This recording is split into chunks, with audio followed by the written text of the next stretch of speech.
সুপ্রিয় দর্শক বন্ধুরা, আবার একটি নতুন প্রতিবেদন নিয়ে আপনাদের সামনে উপস্থিত হলাম।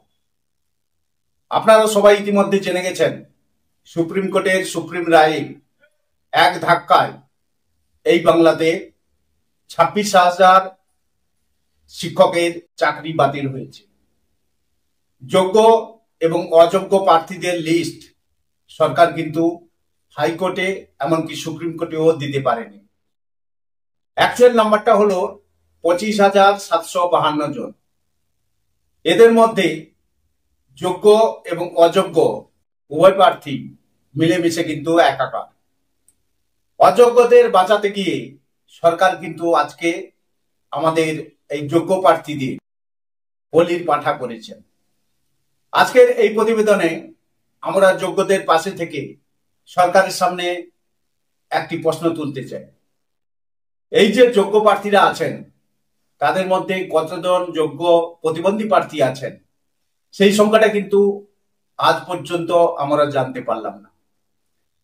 সেই সব যোগ্য প্রতিবন্ধী প্রার্থীরা যারা প্রতিবন্ধী কোটায় 4% সংরক্ষণের ভিত্তিতে চাকরিটি পেয়েছিলেন, তাদের সংখ্যাটা আজও আমাদের কাছে অজানা। এমনকি এই বিষয়টি নিয়ে কোনো মিডিয়াকে একবারও প্রশ্ন করতে দেখা যায়নি।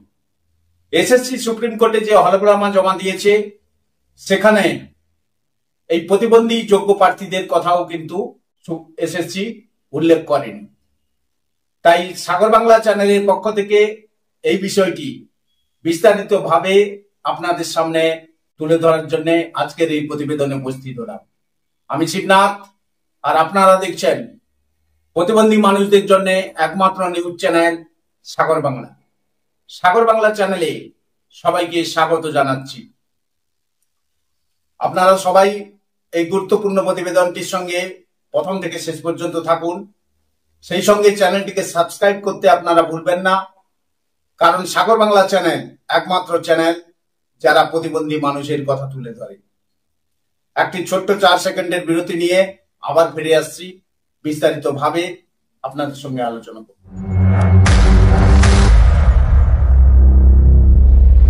সুপ্রিয় দর্শক বন্ধুরা, ছোট্ট একটি বিরতি নিয়ে আবার ফিরে আসলাম মূল আলোচনায়। বিরতিতে যাওয়ার সময় আমরা যে প্রশ্নটি তুলেছিলাম, এই যে 25,752 জনের চাকরি বাতিল হলো, এর মধ্যে যোগ্য প্রতিবন্ধী প্রার্থীর তালিকা কিন্তু আজও আমরা জানতে পারলাম না।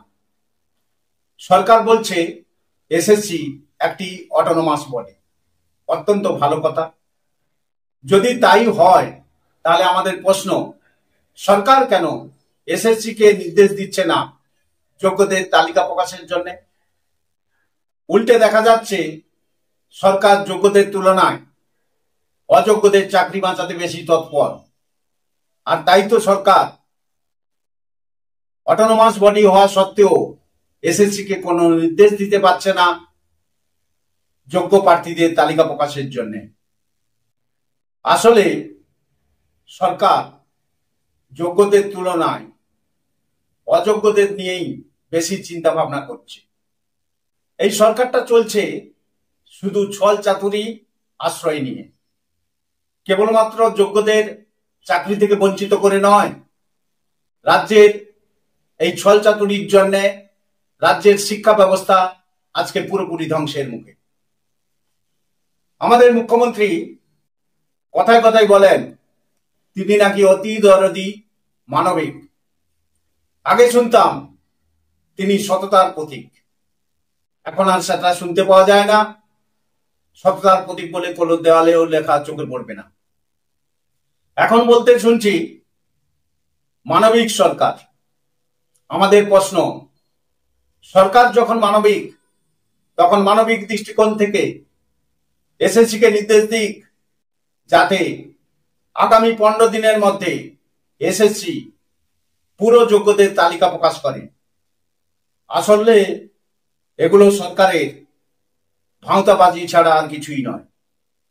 আর এই ভাঁওতাবাজি ও মিথ্যের আশ্রয় নিতে গিয়ে এই সরকার পুরোপুরি শিক্ষা ব্যবস্থাটাকে ধ্বংসের মুখে নিয়ে এসে দাঁড় করিয়েছে। নোংরা রাজনীতিকরণ গদি বাঁচাতে গিয়ে পুরো সমাজ ব্যবস্থাটাকে আজকে ধ্বংসের মুখে এনে দান করিয়েছেন। তাই আজকের এই ছোট্ট প্রতিবেদন থেকে আমরা অনুরোধ করব মাননীয় মুখ্যমন্ত্রী তথা এসএসসির কাছে যোগ্য প্রতিবন্ধীদের তালিকা অবিলম্বে প্রকাশ করুন।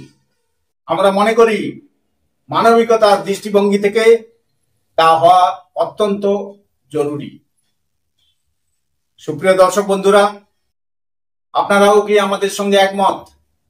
আপনাদের মতামত আমাদের সাগর বাংলার কমেন্টস বক্সে গিয়ে আপনারা অবশ্যই লিখে জানান। সেই সঙ্গে আপনাদের অনুরোধ করব চ্যানেলটিকে সাবস্ক্রাইব করে সাগর বাংলা চ্যানেলের সঙ্গে থাকুন এই ধরনের নতুন নতুন প্রতিবন্ধী সংক্রান্ত প্রতিবেদন জানার জন্য।